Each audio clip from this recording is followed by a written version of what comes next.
काला दिन, काला आसमान। यह दिन इतिहास में एक गहरे दर्द और त्रासदी के रूप में दर्ज है। 27 मार्च 1977। यह दिन, जो सामान्य रूप से एक और दिन की तरह शुरू हुआ था, लेकिन कुछ ही घंटों में यह दिन एक भयानक त्रासदी में बदल गया। यह तारीख इतिहास के पन्नों में एक काले धब्बे की तरह दर्ज है। इस दिन दुनिया ने एक ऐसी घटना देखी जिसने हजारों लोगों के दिलों को झकझोर कर रख दिया। इस दिन आसमान ने एक बहुत ही भयानक मंजर देखा, एक ऐसा मंजर जिसे कभी भुलाया नहीं जा सकता। दो बहुत बड़े विमान, सैकड़ों जिंदगियां और पलक झपकते ही सब कुछ खाक। यह घटना इतनी भयानक थी कि इसे शब्दों में बयां करना मुश्किल है। कहानी है दुनिया की सबसे भयानक विमान दुर्घटना की, जिसने हजारों परिवारों को गहरे शोक में डाल दिया। जहां KLM उड़ान 4805, जो एम्स्टर्डम से लास पामास के लिए उड़ान भर रही थी, और पैन एम उड़ान 1736, जो लॉस एंजल्स से लास पामास के लिए उड़ान भर रही थी, का टकराव मौत का तांडव बन गया। इस टकराव ने न केवल उन लोगों की जान ली जो इन विमानों में थे, बल्कि उन लोगों के जीवन को भी प्रभावित किया जो इस घटना के गवाह बने। इस दुर्घटना के पीछे कई कारण थे, जिनमें खराब मौसम, संचार में गड़बड़ी और मानवीय त्रुटियां शामिल थीं। इस घटना के बाद बचाव कार्य शुरू हुए, लेकिन तब तक बहुत देर हो चुकी थी। सैकड़ों लोग अपनी जान गंवा चुके थे और कई घायल हो गए थे। इस त्रासदी ने दुनिया को हिलाकर रख दिया और विमानन सुरक्षा के मानकों को और सख्त करने की आवश्यकता को उजागर किया। आज भी इस घटना को याद कर लोग उन निर्दोष आत्माओं को श्रद्धांजलि देते हैं जिन्होंने इस भयानक दिन अपनी जान गंवाई। इस घटना से हमने बहुत कुछ सीखा, और आज की विमानन सुरक्षा में जो सुधार हुए हैं, वे उन लोगों की याद में हैं जिन्होंने इस त्रासदी में अपनी जान गंवाई।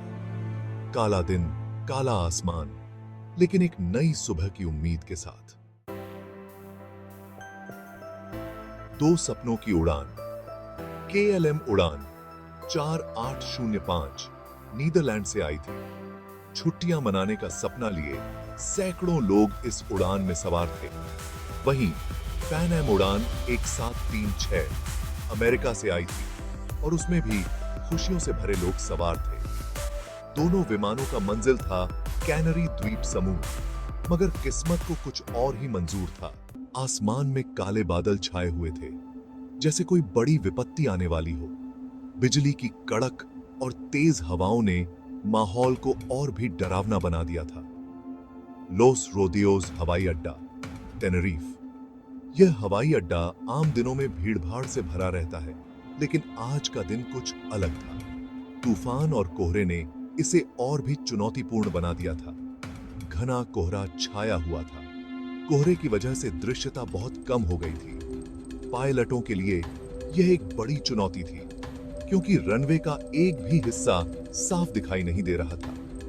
हवा तेज रफ्तार से बह रही थी, पेड़ झूम रहे थे और हवाई अड्डे पर खड़े विमान भी हिल रहे थे। यह स्थिति किसी भी उड़ान के लिए खतरनाक हो सकती थी। कुछ भी साफ दिखाई नहीं दे रहा था।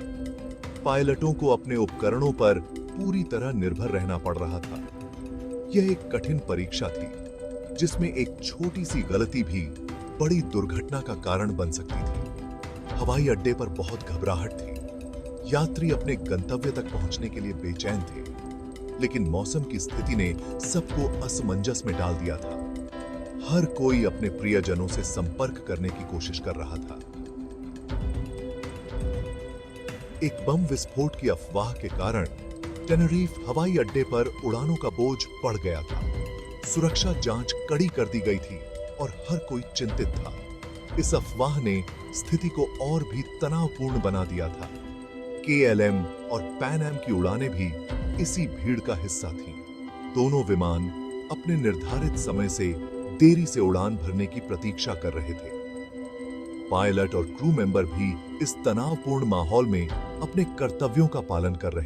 भारी भीड़ और खराब मौसम के बीच बातचीत में गंभीर चूक हुई। एयर ट्रैफिक कंट्रोल के निर्देश स्पष्ट नहीं थे।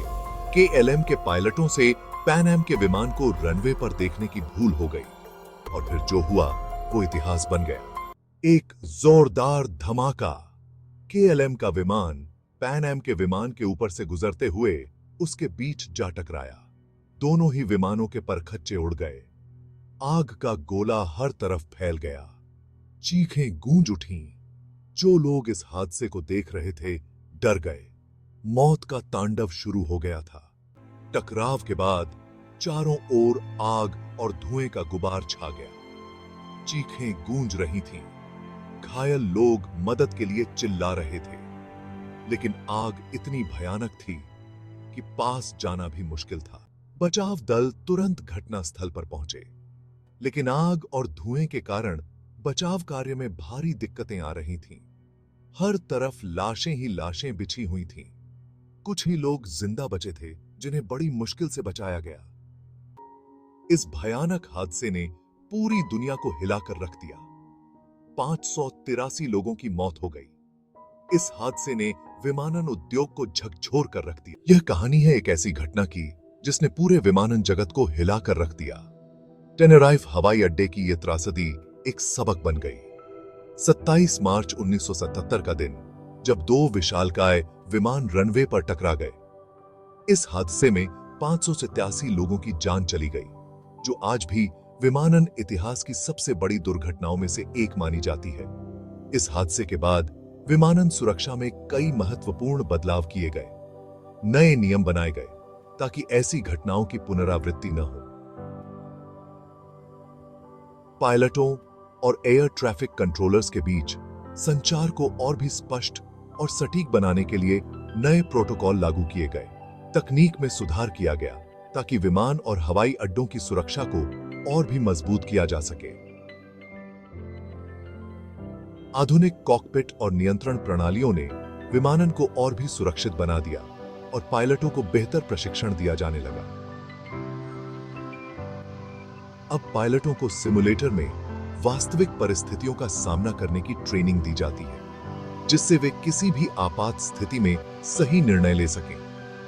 यह हादसा हमें याद दिलाता है कि मानवीय भूल कितनी महंगी पड़ सकती है। एक छोटी सी गलती भी कितनी बड़ी त्रासदी का कारण बन सकती है। इसलिए हर कदम पर सतर्कता और सावधानी बरतना आवश्यक है। यह हमें यह भी सिखाता है कि सुरक्षा से कभी समझौता नहीं करना चाहिए। विमानन, सुरक्षा निरीक्षण और रखरखाव की प्रक्रियाओं को और भी कठोर बनाया गया है ताकि हर उड़ान सुरक्षित और सफल हो सके। आसमान की दुआ हमें यह याद दिलाती है कि सुरक्षा ही सबसे बड़ी प्राथमिकता होनी चाहिए।